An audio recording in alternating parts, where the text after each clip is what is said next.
The synagogue in Nazareth was quiet that morning, but heaven was not. Jesus stood, the scroll of Isaiah in his hands, the weight of prophecy resting on his shoulders. He unrolled the parchment slowly, deliberately, as if time itself leaned in to listen.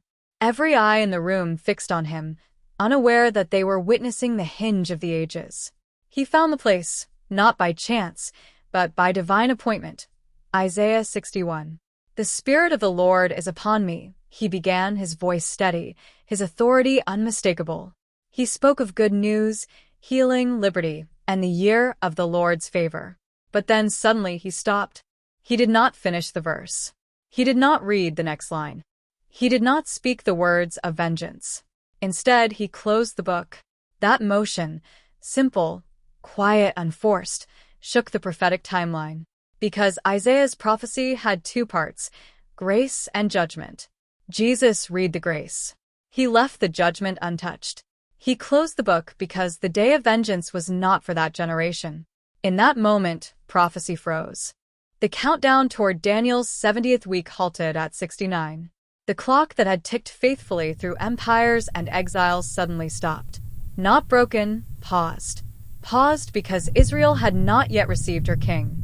Jesus sat down, and the eyes of all were fastened on him. They sensed something had shifted, but they could not name it. He declared, "Today the scripture is fulfilled in your hearing." Fulfilled, but only the first half. The second half waited in silence, suspended across millennia. The prophets saw the mountain peaks, but not the valley between them. Isaiah saw the Messiah's grace and his judgment, but not the gap. Jesus revealed the gap by closing the book.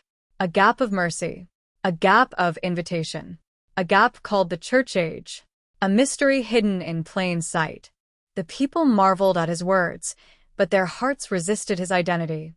They wanted miracles, not repentance. They wanted signs, not surrender. They wanted a Messiah who fit their expectations, not the one who fulfilled Scripture. And so the pause remained. The prophetic clock could not restart until Israel recognized her king. But Israel rejected him. Not permanently, but prophetically. Their rejection opened the door for the nations.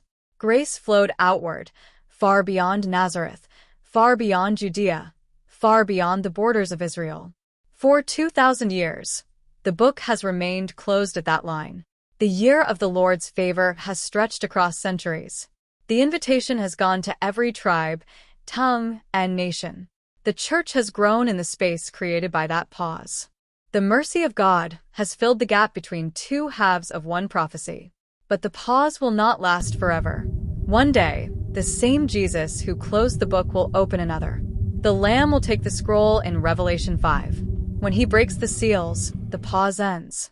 The day of vengeance, the part he did not read, will finally begin. The world will realize that the silence was mercy. The delay was compassion. The gap was grace. But grace has an expiration date, and the one who paused the prophecy will restart it with his own hand. The church will be caught up. Israel will awaken. The 70th week will unfold exactly as written. And the one who once closed the book will return to close the age. Until then, we live in the pause, the longest comma in prophetic history, and the greatest window of mercy the world has ever known.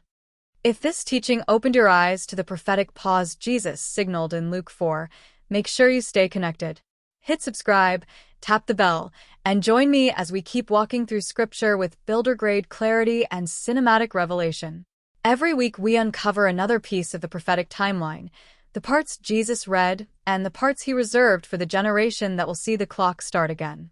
Until next time, stay grounded, stay watchful, and stay in the Word.